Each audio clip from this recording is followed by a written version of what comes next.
नमस्कार विद्यार्थी मित्रांनो, यारो नागपूर आर्मी रॅली भरती 2024 तर आज भरतीचा पहिला दिवस होता। तर 27 जुलैला आज यारो नागपूर आर्मी रॅली भरतीचं ग्राउंड झालं।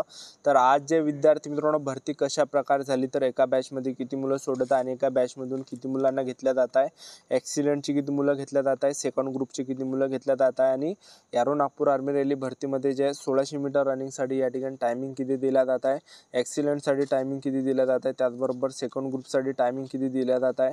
तर आज जे विद्यार्थी मित्रांनो नागपूर जिल्ह्यांची आज आर्मीची भरती होती, तर तुम्ही या ठिकाणी बघू शकता पाऊस वगैरे या ठिकाणी चालू आहे। तर भर पावसामध्ये मुलांना या ठिकाणी जे विद्यार्थी मित्रांनो त्या ठिकाणी नेल्या जात आहे ग्राउंडच्या अंदर। ठीक आहे, तर आज भरती कशा प्रकारे झाली सुरुवातपासून शेवटपर्यंत काय काय या ठिकाणी प्रोसेस आहे, मुलं या ठिकाणी कोणकोणत्या चुका करत आहे ज्या की तुम्हाला या ठिकाणी करायच्या नाही आहे।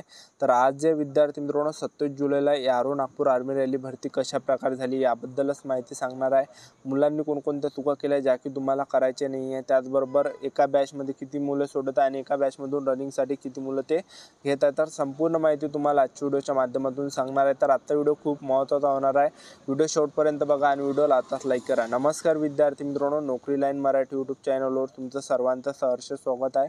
तर मित्रांनो व्हिडिओचा थंबनेल बघून तुमच्या लक्षात आलं असेल की आपला व्हिडिओ कोणत्या टॉपिकवर होणार आहे। व्हिडिओ सुरू करण्याच्या आधी आपल्या यूट्यूब चॅनलला सबस्क्राईब करा, जेणेकरून प्रत्येक भरतीचे अपडेट तुमच्यापर्यंत सर्वात आधी पोहोचेल आणि जास्त करून जे अग्निवीर आर्मी रॅली भरतीच्या रिलेटेड जास्त व्हिडिओ आपल्या चॅनलवर अपलोड करत असतो। ठीक आहे, तर तुम्ही या ठिकाणी बघू शकता विद्यार्थी मित्रांनो की या ठिकाणी ज्या विद्यार्थ्यांचं ग्राउंड 27 जुलैला या ठिकाणी ग्राउंड होतं, तर ते मुले जे 26 जुलैपासूनच या ठिकाणी ग्राउंडवर आले होते।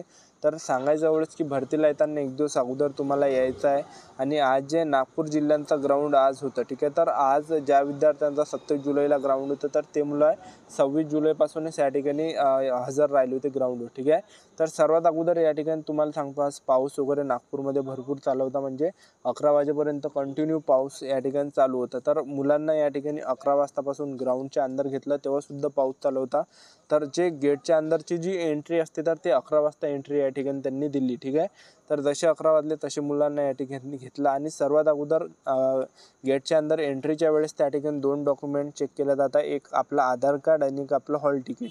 तर ह्या 2 डॉक्युमेंटवर मुलांना गेटच्या अंदर एंट्री दिली जात आहे। एंट्री दिल्यानंतर की आता यामध्ये या भरतीमध्ये काय चेंजेस झाले ते तुम्हाला सांगून देतो। मागच्या वर्षी जी अग्निवीर आर्मी रॅली भरती होती त्यामध्ये काय होतं की सर्वात अगोदर रनिंग वगैरे होते 1600 मीटर रनिंग आणि 1600 मीटर रनिंग झाल्यावर उंची हाईट त्यांनी मोजली होती। पण आता यावर्षी काय आहे की सर्वात अगोदर ते हाईट मोजत आहे आणि जे विद्यार्थी हाईटमध्ये कटत आहे तर त्या विद्यार्थ्यांचं सुद्धा ग्राउंड होत आहे। तर आज जवळपास 100 ते 120 पर्यंत मुले आज हाईटमध्ये कटले होते। तर जे पण विद्यार्थी हाईटमध्ये कटले तर त्यांचं ग्राउंड जे 6व्या बॅचमध्ये घेतलं होतं आणि त्यांच्या बॅचमध्ये जवळपास 26 मुले त्यांनी घेतले होते, म्हणजे 24 ते 26च्या दरम्यान मुलं घेतलेले होते। ठीक आहे, तर जे पण मुले उंचीमध्ये कटत आहेत त्यांचं ग्राउंड या ठिकाणी होतं एक लक्षात ठेवा। तर हा सर्वात मोठा बदल या ठिकाणी करण्यात आलेला आहे। तर आज काय झालं, सर्वात अगोदर मुलांची उंची घेतली, उंची मोजल्यानंतर त्या ठिकाणी स्टेडियमच्या अंदर विद्यार्थ्यांना बसून ठेवलं जात आहे। ठीक आहे, पावसामुळे आणि जसे 12 साडेबारा 12 वाजून 15 मिनटं झाले तसे त्या ठिकाणी प्रोसेस चालू होत आहे। तर सर्वात अगोदर डॉक्युमेंट व्हेरिफिकेशन सर्वात अगोदर काय होतं की जे हॉल तिकीट आहे तर हॉल तिकीट स्कॅन केलं जात आहे सर्वात पहिल्या अगोदर। ठीक आहे, हॉल तिकीट मुलांच्या स्कॅन केल्या, हॉल तिकीट स्कॅन केल्यानंतर त्या ठिकाणी 100 बॅचेस त्या ठिकाणी जे ग्राउंडच्या अंदर नेलं जात आहे 1600 मीटर रनिंग धावायच्या वेळेस। ठीक आहे, तर या ठिकाणी एका बॅचमध्ये काय होतं की 100 मुले ते सोडत आहे विद्यार्थी मित्रांनो, 100 मुले एका बॅचमध्ये सोडत आहे, एका बॅचमध्ये 100 मुलं रनिंगसाठी सोडत आहे। आणि तुम्हाला इथली जी खरी कंडिशन सांगतो तर या ठिकाणी 100 मुले एका बॅचला सोडत आहे आणि जवळपास 40 ते 50 मुलं या ठिकाणी घेतल्या जातात। तर भरपूर मुले या ठिकाणी घेतल्या जातात विद्यार्थी मित्रांनो, हे रिॲलिटी आहे। तर मी या ठिकाणी स्वतः हजर होतो, तर जवळपास 100 मुले सोडत आहे आणि 100 पैकी 40 ते 50 मुले या ठिकाणी घेतल्या जात आहे। आणि आपण ॲक्सिलेंटचा जर विचार केला तर ॲक्सिलेंटमध्ये सुद्धा 20-20, 25-25 मुलं या ठिकाणी ॲक्सिलेंटमध्ये रनिंग काढत आहे आणि सेकंड ग्रुपमध्ये सुद्धा भरपूर विद्यार्थी या ठिकाणी काढत आहे। आणि आपण 1600 मीटर रनिंगचा टायमिंग या ठिकाणी काय दिला जात आहे, तर 1600 मीटर रनिंगचा जो टायमिंग दिला जात आहे ॲक्सिलेंटसाठी 5 मिनिट 30 सेकंडपर्यंत पूर्ण टाईम या ठिकाणी दिला जात आहे। जेवढे पण मुलं येणार आहे 5 मिनिट 30 सेकंडपर्यंत तेवढे ते मुलं ते घेत आहे। ठीक आहे, आणि जे सेकंड ग्रुपसाठी साठी जो टायमिंग दिला जात आहे तो 5 मिनिट 45 सेकंदपर्यंत दिला जात आहे. तर पूर्ण टाईम या ठिकाणी 1600 मीटर रनिंगसाठी दिला जात आहे. तर एक लक्षात ठेवा, ज्या पण विद्यार्थ्यांनी चांगली प्रॅक्टिस केली असेल तर ते मुले रनिंग या ठिकाणी काढते. ठीक आहे. आणि उंची जी घेतल्या जात आहे तर 168 सेंटीमीटर उंची या ठिकाणी लागत आहे, एक लक्षात ठेवा. ठीक आहे. तर हे झाल्यानंतर ज्या विद्यार्थ्यांनी रनिंग काढली त्या विद्यार्थ्यांना ग्राउंडच्या अंदर बसून ठेवलं जात आहे. जे मुलं ग्राउंडमध्ये कटले, रनिंगमध्ये कटले, तर त्या मुलांना ते बसेस जे बाहेर या ठिकाणी मुलांना आणून सोडत आहे. ठीक आहे. तर ज्या विद्यार्थ्यांनी रनिंग काढली तर त्यांची आणखीन त्या ठिकाणी प्रोसेस होत आहे. तर सर्वात अगोदर ज्या विद्यार्थ्यांनी रनिंग काढली त्यांच्या हातावर शिक्का वगैरे दिला जात आहे. ॲक्सिलेंटमध्ये रनिंग काढली तर ॲक्सिलेंटचा शिक्का, सेकंड ग्रुपमध्ये रनिंग काढली तर सेकंड ग्रुपचा शिक्का. ठीक आहे. आणि हे झाल्यानंतर एक फॉर्म त्या ठिकाणी लिहून घेतला जात आहे. नॉर्मल फॉर्म आहे, त्यामध्ये फोटो वगैरे चिपकायचे आणि सोबत तुम्हाला 24 फोटो या ठिकाणी न्यायचे आहे. आणि हे झाल्यानंतर काय होतं की त्या ठिकाणी लॉंग जंप होत आहे, झिगझॅग होत आहे, त्याचबरोबर पुलअप्सचा त्या ठिकाणी होत आहे, 10 पुलअप्सचा त्या ठिकाणी होत आहे.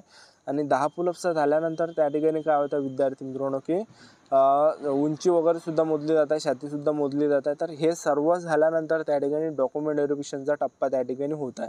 तर डॉक्युमेंट व्हेरिफिकेशनला तुम्हाला कागदपत्र कोणकोणते न्यायचे ते तुम्हाला सांगून देतो. हॉल तिकीट न्यावं लागणार आहे, आधार कार्ड तुम्हाला न्यावं लागणार आहे आणि सर्वात मेन नोटरी, वकिलापाचची नोटरी तुम्हाला न्यावं लागणार आहे. त्याचबरोबर तुम्हाला 10वीचं मार्कशीट, 10वीचं बोर्ड सर्टिफिकेट, 12वीचं मार्कशीट, 12वीचं बोर्ड सर्टिफिकेट, TC झालं, त्याचबरोबर TC नसेल तर बोनाफाईड नेऊ शकता कॉलेजमधलं. त्याचबरोबर तुम्हाला या ठिकाणी आधार कार्डसुद्धा न्यायचं आहे. त्याचबरोबर तुम्हाला कास्ट सर्टिफिकेट न्यायचं आहे आणि डोमिशियलसुद्धा तुम्हाला न्यायचं आहे. त्याचबरोबर कॅरेक्टर सर्टिफिकेट, अनमॅरिड सर्टिफिकेट. तर एवढं कागदपत्र तुम्हाला न्यायचे. मी जे तुम्हाला कागदपत्र या ठिकाणी सांगितले तर प्रत्येक ओरिजिनल डॉक्युमेंट तुम्हाला न्यायचे सोबत आणि प्रत्येकाच्या 2-2 झेरॉक्ससुद्धा तुम्हाला न्यायचे आहे. तर त्या ठिकाणी जे ओरिजिनलसुद्धा डॉक्युमेंट चेक करत आहे आणि झेरॉक्ससुद्धा आर्मीवाले एक मुलांपासून घेत आहे. तर ह्या गोष्टीचं तुम्हाला या ठिकाणी लक्ष ठेवायचं आहे. तर आज जे नागपूर जिल्ह्याचा ग्राउंड होता आणि जवळपास 600 मुलं या ठिकाणी भरती द्यासाठी आले होते. तर तुम्हाला या ठिकाणी सर्वात मोठी चूक नाही करायची आहे की भरपूर विद्यार्थी एकच चूक करत आहे की या ठिकाणी मुलं घाबरत आहे. तर तुम्हाला या ठिकाणी विद्यार्थी मित्रांनो घाबरायचं नाही आहे. स्वतःमध्ये दम ठेवा, स्वतःमध्ये हिंमत ठेवा, या ठिकाणी आत्मविश्वास ठेवा. ठीक आहे. आणि रनिंग मारायच्या वेळेस तर तुम्ही त्या ठिकाणी अजिबातच मित्रांनो घाबरू नका, एक लक्षात ठेवा. ठीक आहे. आणि जेवण वगैरे तुम्ही घरून करून येऊ शकता या ठिकाणी. ठीक आहे. कारण की आणि भरतीला एक दिवस अगोदर तुम्हाला यायचं आहे. या ठिकाणी 8-9 वाजता या ठिकाणी यायचं. तर ज्या पण विद्यार्थ्यांचा ग्राउंड आता उद्या 28 जुलैला असेल तर तुम्हाला रात्री 8 वाजता 27 जुलैलाच या ठिकाणी रातचे 8 वाजतापासून किंवा 9 वाजतापासून हजर राहतं. कारण की 8-9 वाजतासुद्धा ते घेऊ शकतं. कारण की आज 27 जुलैला 27 जुलैचं जे ग्राउंड होतं 26 जुलैपासून मुले हजर होते. तर पावसामुळे त्यांनी लवकर मुलांना ग्राउंडच्या अंदर घेतलं नाही. ठीक आहे. तर ह्या गोष्टीचं जे विद्यार्थी मित्रांनो तुम्हाला लक्ष ठेवायचं आहे. ठीक आहे. आणि सोबत तुम्हाला बाम वगैरे सुद्धा तुम्ही नेऊ शकता किंवा फळ वगैरे सुद्धा तुम्ही नेऊ शकता. कारण की ग्राउंडच्या अंदर जास्त वेळपर्यंत बसून ठेवलं जात आहे. आणि तुम्हाला सांगतो जेव्हा तुमचं ग्राउंड होणार आहे तर 11 वाजता तुम्ही फळ वगैरे खाऊ नका विद्यार्थी मित्रांनो. ठीक आहे. तर अशा प्रकारचे विद्यार्थी मित्रांनो 27 जुलैला आज ग्राउंड झालं यारो नागपूर आर्मी रॅली भरतीचं. एका बॅचला 100 मुले सोडतात आणि 100 पैकी 40 ते 50 मुले या ठिकाणी ग्राउंडसाठी घेतलं जातं आणि टायमिंगसुद्धा पूर्ण दिलं जात आहे. 5 मिनिट 45 सेकंदपर्यंत पूर्ण या ठिकाणी टायमिंग दिलं जात आहे. तर अशा प्रकारचे 27 जुलैला भरती झाली. तर ही होती संपूर्ण महत्त्वाची माहिती. आजच्या जागीच थांबतो. भेटा नेक्स्ट व्हिडिओमध्ये. जय हिंद, जय भारत.